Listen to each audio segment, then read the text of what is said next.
My name is Patricia Boushel. I'm a cultural worker and a community activist, and I've been in Montreal since my childhood. My name is Stefan Christoff. I'm a community activist, writer, and musician who's lived in Montreal since 1999.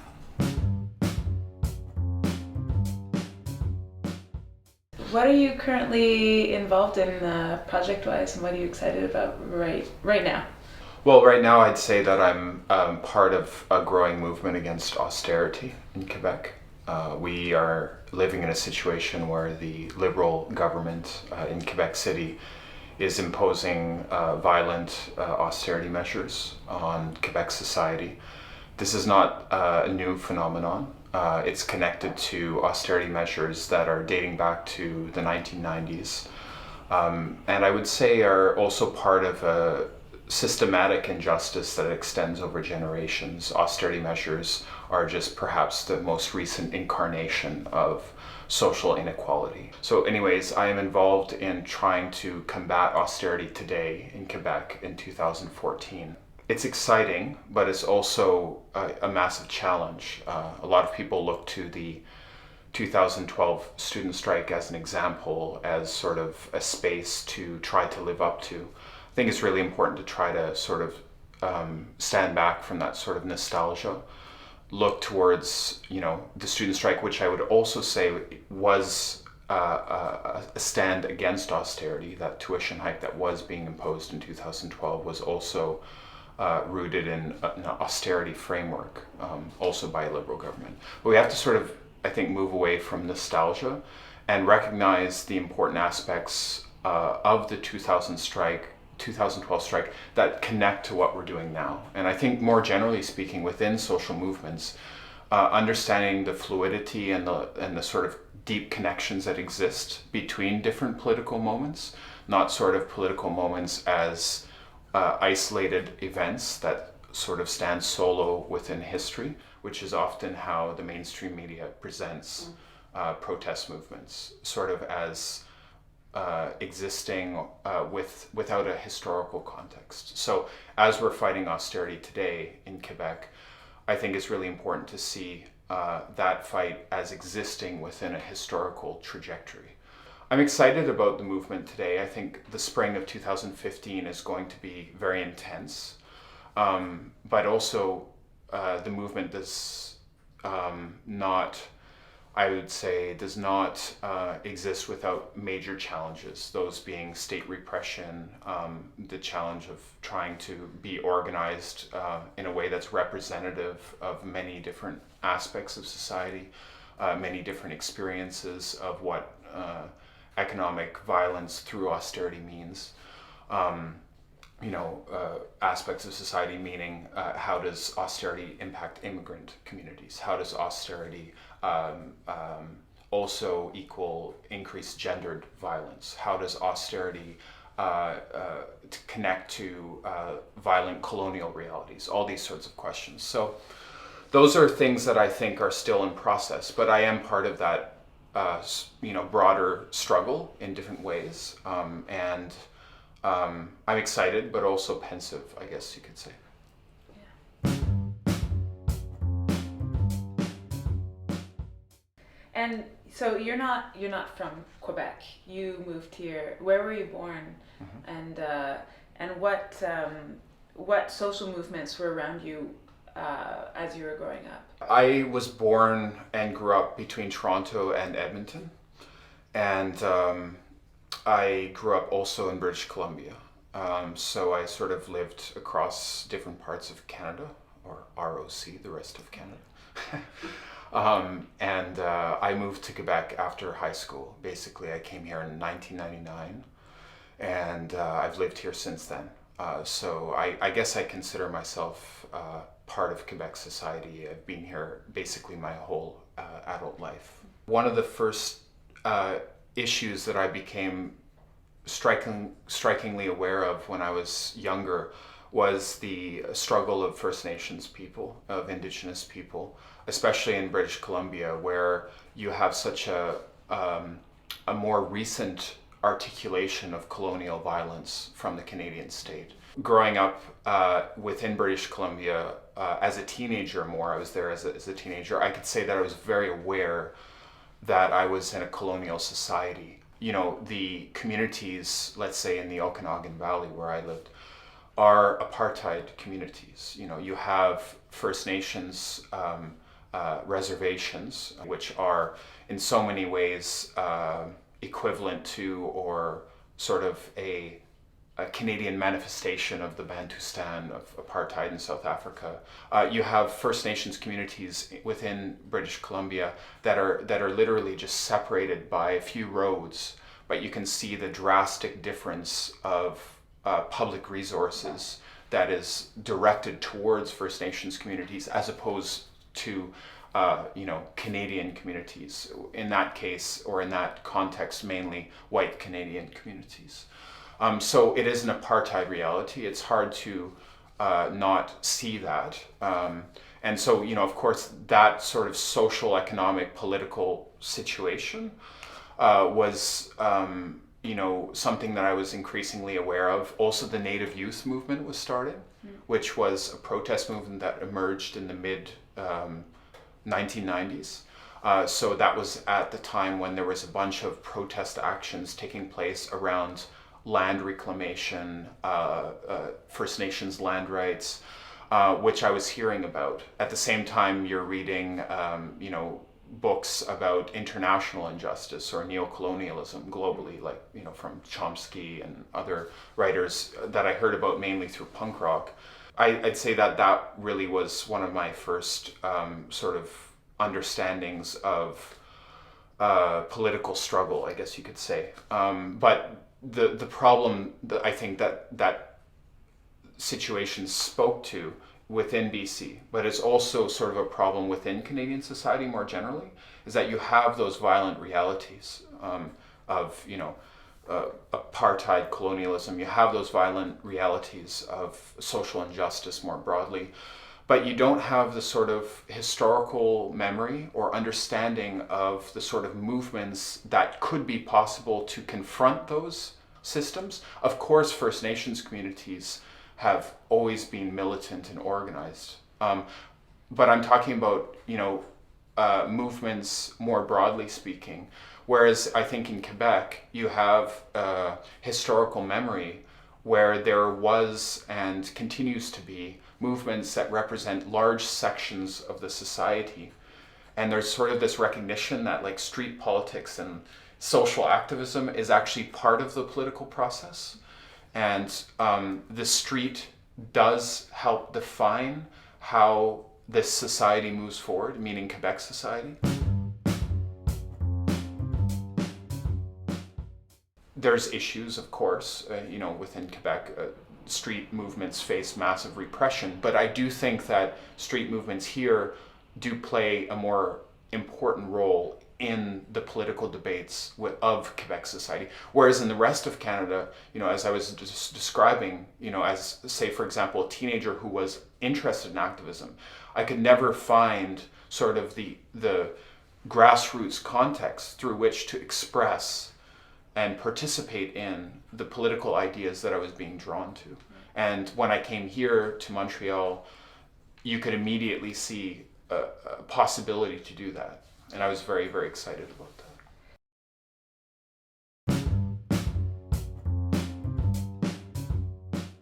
Upon your arrival and in your early acquaintance with what was happening with what you're describing here as you're kind of acquiring this knowledge of how, of the particularities of the Quebec scene or society.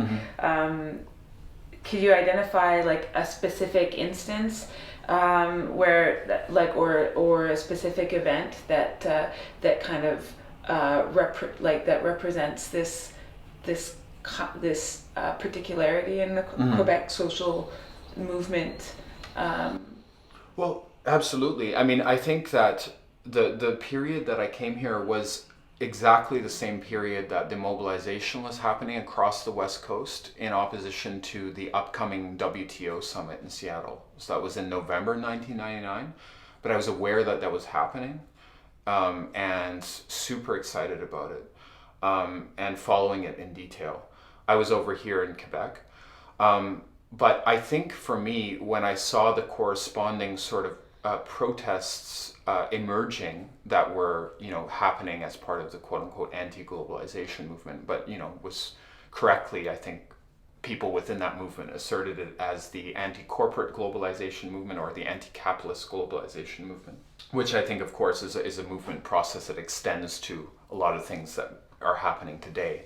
But one of the things that I really thought was quite unique or incredible about the street politics that was being articulated as part of that movement in Quebec was the fact that people here saw their political demands not simply as mechanisms to negotiate with the system or political and economic power. They saw their political demands and their political voice as legitimate and autonomous on the streets. Quite simply speaking, I think that it was sort of this realization or watching politics being expressed in a way that was not reformist. Is that something that you think was newly happening at the same time as the kind of shift in all of North America, or is that part of like an ongoing context that's particular to here? At the time when I was participating in those anti-globalization organizing processes, I saw it as completely new.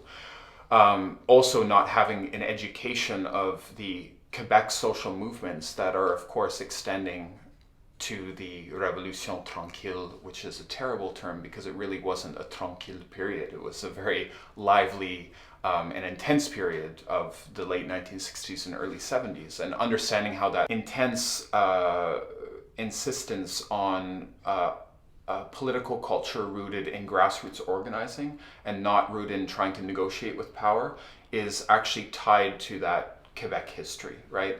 And, for example, a lot of the student unions that were part of the movements of the anti-globalization protests are actually inherently connected to that historical period. So that's only something I learned through being part of activism, right? I didn't know that beforehand, for sure.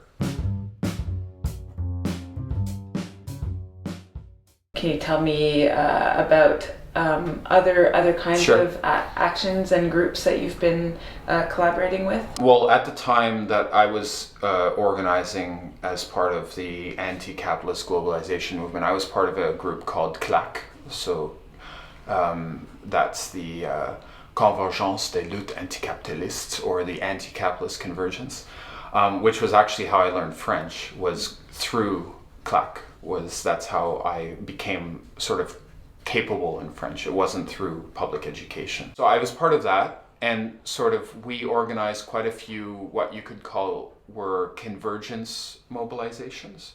So, for example, we organized, thousands of people to go to protest the G8 summit that was happening in Canada in 2002. So that was a mobilization that actually happened in Ottawa, where we had a series of actions and protests against the G8, but also more generally speaking against, the injustice of global capitalism. One of the demonstrations that happened in June 2002 was called No One is Illegal. And that was actually at the time sort of a demonstration inspired by some of the migrant justice movements that were emerging in opposition to what was being called Fortress Europe at the time. So as the EU was sort of asserting itself, they were also asserting the militarist policies. So that No One is Illegal demonstration in Ottawa in 2002 led me towards trying to manifest what that framework meant. No one is illegal in terms of how border imperialism or how the injustice of apartheid colonial borders actually manifested in people's lives. And so I started getting involved with actual community struggles against the injustice of immigration policy in Canada and Quebec. So I got involved in a process that became an organization called No One is Illegal eventually. and I was involved in supporting different community-led struggles. And I think it's very important to mention that when that was taking shape, we were trying to actually respond to, say, for example, non-status Algerians who had gotten organized within Quebec, not only in Montreal, but in other places. Non-status Algerians who were getting organized to fight deportations within their community as sort of a process that we ended up supporting as activists. Or there was Palestinian refugees in 2002, 2003 that were also facing deportation in quite a large number. There was also mass deportations happening within the Pakistani community at the time. And so all these situations were sort of manifesting themselves as the lived reality of the post 9/11 bordered violence that was being imposed by the war on terror. So I got very involved in that for quite a few years, actually. And so that really also shaped a lot of my political orientation. Also, we're trying to make connections between our critique of bordered violence within Canada, and how did that connect to our anti-colonial critique of Canada. So if we're sort of critiquing the ways that Canada asserts its injustice on immigrant communities, how does Canada also insert its injustice on Indigenous communities? So that was a very big discussion that was happening within the activist milieu I was part of, but also we are trying to articulate that publicly, through events, through demonstrations.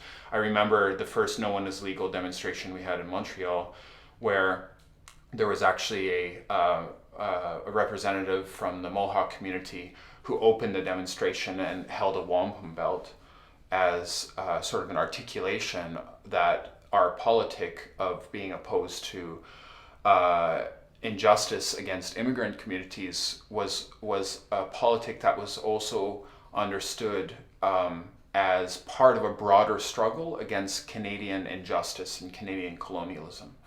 So that wampum belt was held up to start the No One Is Legal demonstration in 2003. And that's when the World Trade Organization was having a ministerial meeting in Montreal. So yeah, I mean, there was so many things I got involved in at that time. And all those layers of involvement then still inform a lot of what I'm doing now, for sure. And all those things, I think, all those contexts and all those organizing contexts were quite, in many ways, shaped by the fact that there's a very vibrant grassroots culture in Quebec, with its problems, with its issues, for sure, but a sort of political culture where street politics is respected, not by everybody, and most certainly not by people in the halls of power, but it's respected by, a significant portion of society. And I think that political culture was very fundamental to the space that I was operating in as an activist with many others. Do you find satisfaction in all the various scales of your participation? Are there some that are more challenging? We did an incredible amount of support work as activists with very little resources, which is great. There's nothing wrong with that. But I do think that one thing that in reflection that, I think obviously is a discussion still happening in terms of people doing support work is how many alliances can you make with people who might have a lot of political affinity with you as a grassroots activist, but might be working in a health center, or might be working, in a more, institutional space, right? So anyways, all that to say that frontline work is important, necessary, intense, part of the struggle, but also that frontline work can't become the struggle. It has to be always seen as part of a larger struggle against systemic injustice, because that becomes the problem, right? Because when you're doing sort of that type of work, we in our society we do see a process that valorizes that type of work within the sort of charity mentality, right? And that sort of charity mentality really undercuts the possibility for larger political struggles that actually tackle the systemic reasons why charity would be necessary, right? We're close to, Christmas right now, and there's all this talk about like trying to get, resources together for food banks, right? Well, there's no discussion as to why there are increasing numbers of people needing food banks, right? Exactly. So that's the systemic work. The frontline work is essential, right? But we can't just do systemic work either, right? Then you sort of start operating in a sort of a political territory that becomes disconnected from reality. The two aspects are interlinked. I mean, I'm one person involved in activism, and I've done both. I've done frontline support work. I've been involved in processes that involved a lot of people doing that. I've tried to do broader work.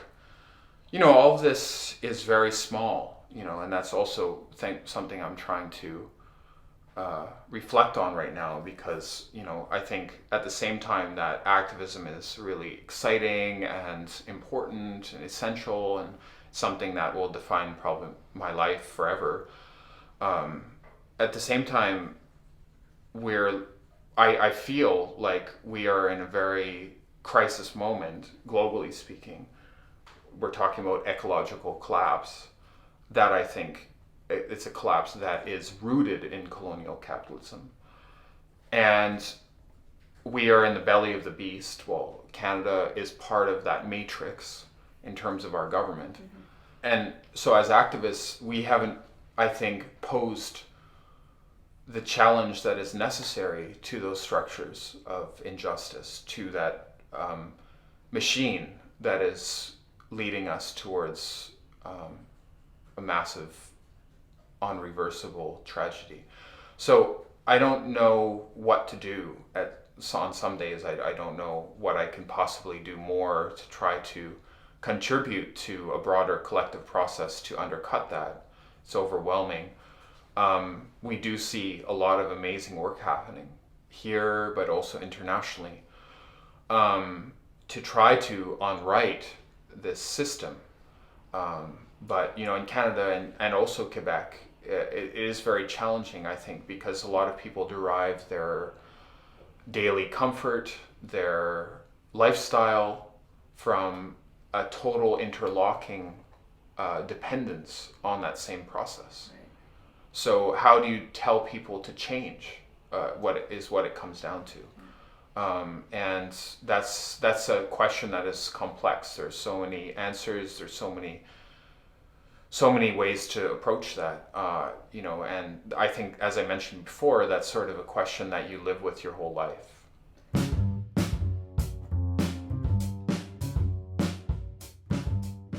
One of the ways you're doing this is through Howl. Also, this artistic response mm-hmm. to the question of how to approach mm-hmm. Tackling these major problems in new creative ways. I think basically here in Montreal today, we live in a city where arts is a really important aspect to the identity of the city, right? Art and culture is sort of how Montreal increasingly defines itself, which is great. But what is not great is when art and culture defines itself as removed from the social and political context. So I think one of the ways that I'm trying to contribute to art and culture in Montreal is trying to highlight the ways in which art and culture is actually part of struggles for social change, and that all art is political, and sort of the idea that we sort of live in this sort of mainstream discourse where some artists are considered quote unquote political and then the rest are just artists. But I think that the reality is that all art is political, and the choices that artists make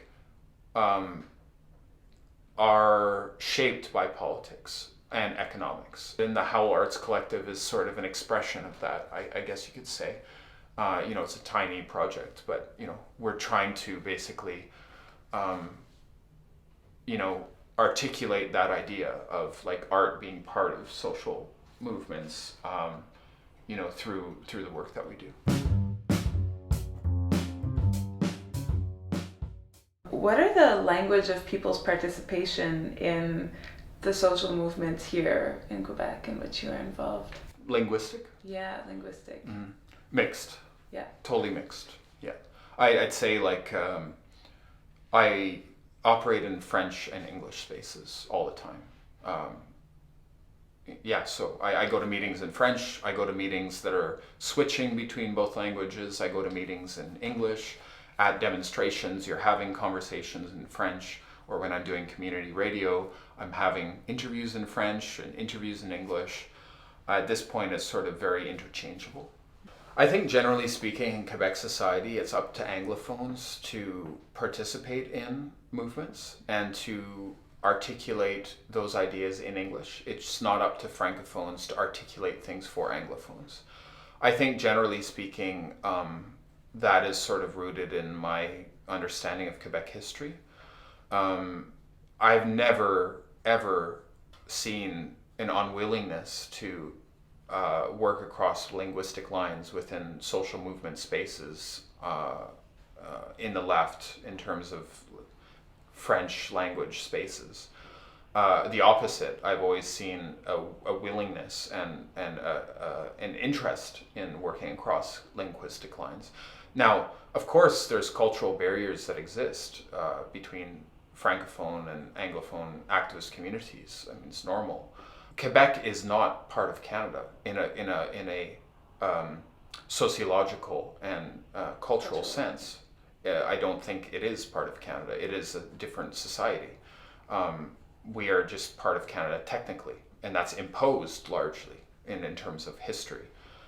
So I think I always see things through that lens.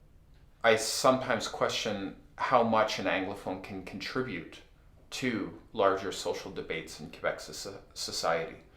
For somebody like me, who is born in Canada and is proficient in English, I don't really see that as an issue. I see it as a challenge, but not a problematic.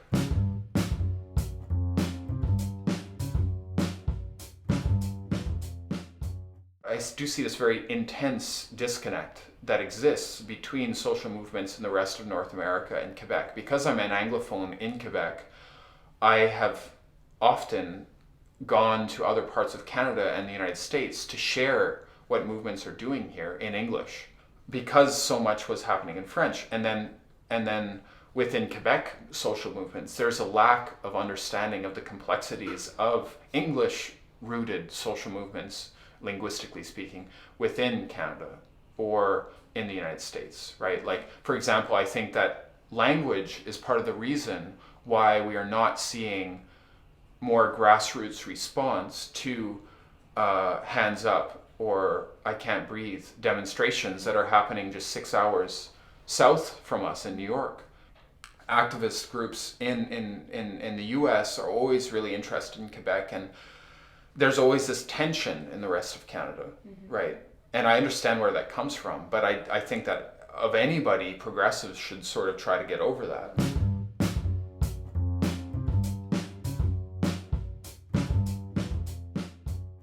Are there specific ways maybe that you've witnessed in which issues of difference have been overcome through alliances or partnerships? Do you mean linguistic? Linguistic and culturally here within Quebec. Well, I mean, the first thing I'll say is it's very important to always remember and articulate that English and French are colonial languages. And I'm saying that just to say that the setting for politics in our society is colonialism. That is the essence of our reality today as a colonial settler society. So there is never enough focus, discussion, interest, articulation of Indigenous languages, Indigenous culture, history, ever. And that goes across mainstream English and French communities. And that's a disaster. And that is something that we, including myself, have to continually remain focused on. When we're talking about collaboration between cultures, I just want to put that first, because I think that is sort of, if we can actually fully address that question of overcoming colonialism. Now, that's such a huge and massive question. But if we can, I think that is the keystone of any sort of future justice in our society, in a broader sense. But to talk about linguistic realities that are actually tied to the point I was just trying to make, which is that we in Quebec live in a profoundly racist society and profoundly colonial society. So I think that racism is rooted in colonialism.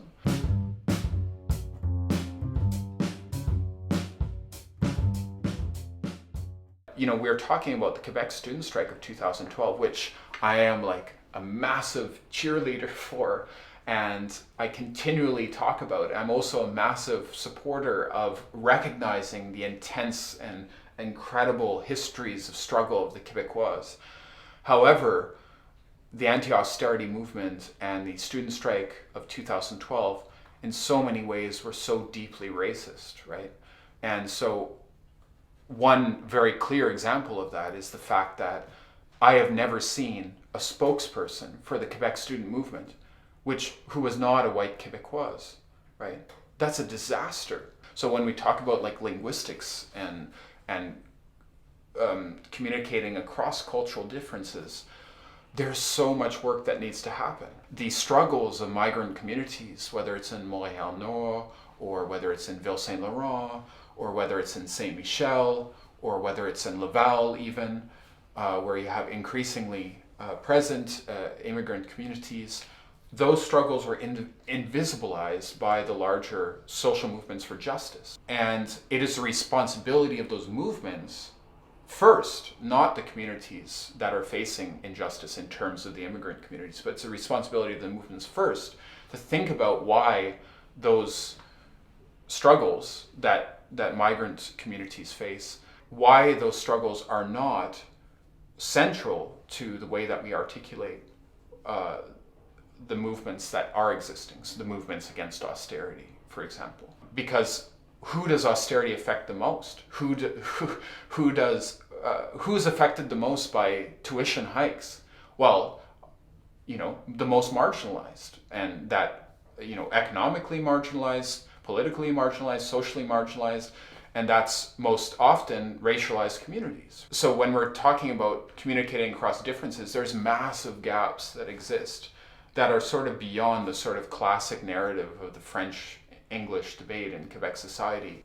I'm always trying to see things through that reality too, and all the things that I might represent to people when I'm part of movements too, and how that interacts with the organizing that I'm involved in. Beyond that, there isn't ever enough articulation of these movements, the anti-austerity movement, for example, or the student strike of 2012, as operating within a colonial society. There's never enough articulation of this. So you would say, in your opinion, that these elements of difference are crucial and helpful, insofar as acknowledging them and moving forward. Yeah.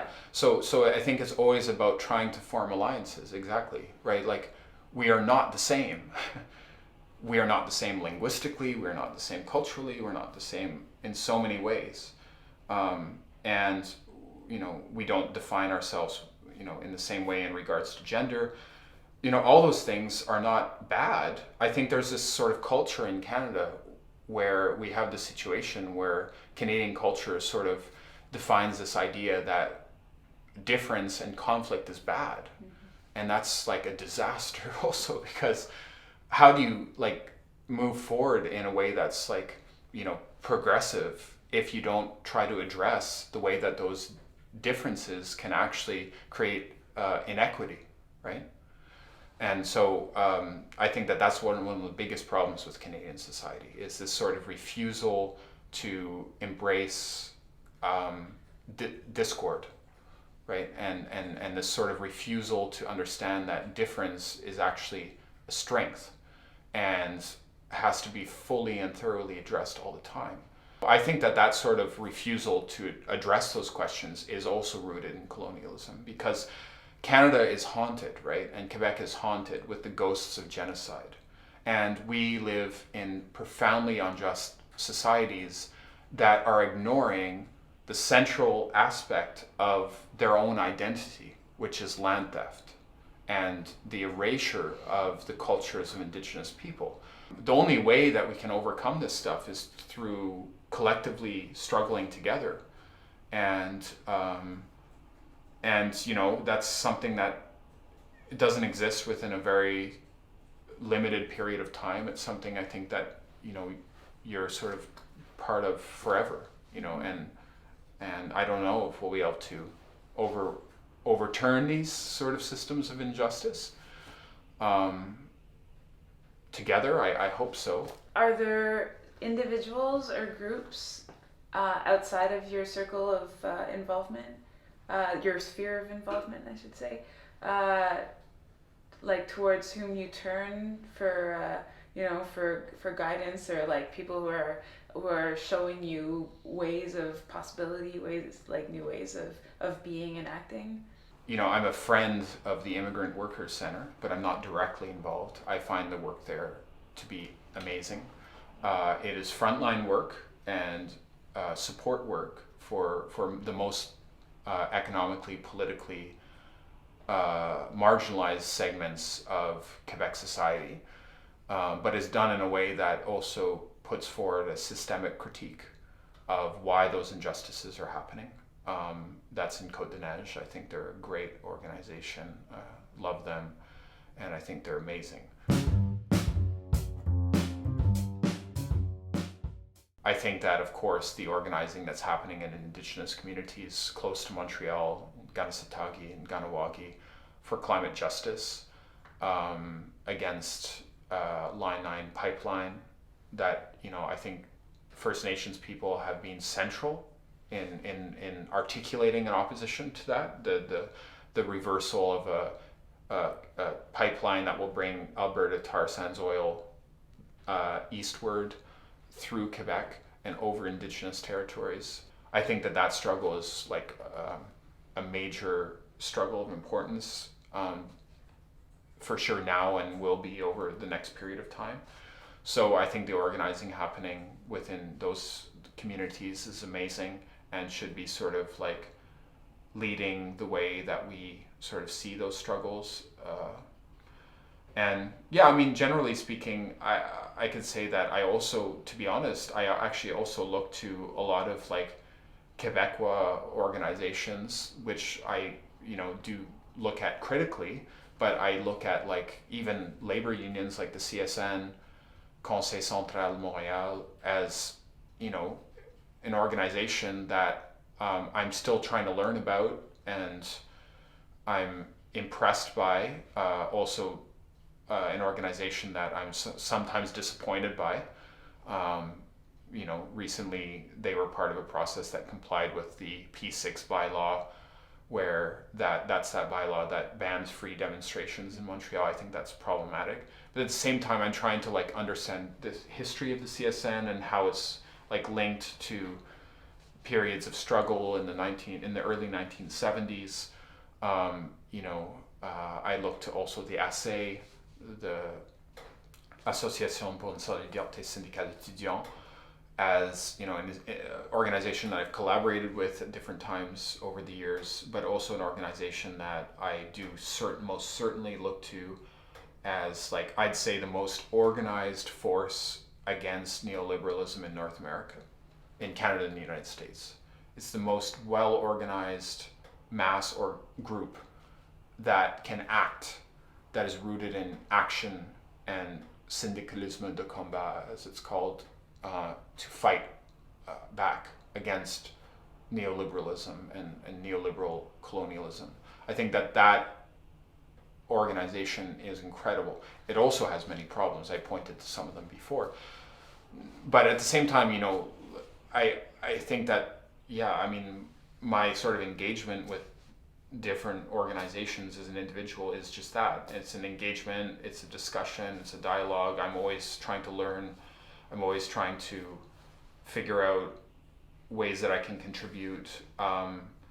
critical solidarity is the word that comes to my mind, and I think one of the challenges that a lot of activists face, and also like one of the framework challenges that activists often have, is that they go into political struggles with this idea that they have the correct political framework, right? That's ridiculous. There is no correct political framework, right? Like, I think the spirit of anarchism, for example, would be this idea that your politics are always evolving, right? And that there's no fixed solution, that it's sort of a continual process of struggle, right? And I always try to like remember that, and to try to like think about things in that sort of complex, shifting political reality, right? So yeah, I mean, those are some answers.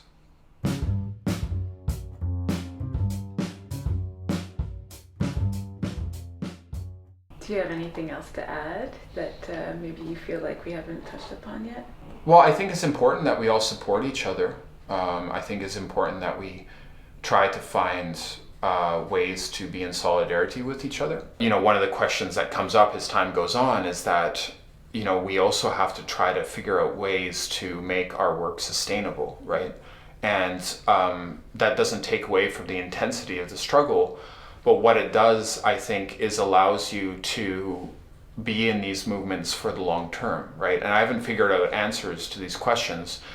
I think part of the struggle of activist movements is to try to think about how we as people can be involved in these things for the long term in healthy ways. And also that the relationships we have within activism are decent and loving and you know, and based on the humanity that we are trying to express, right? And that's really essential also.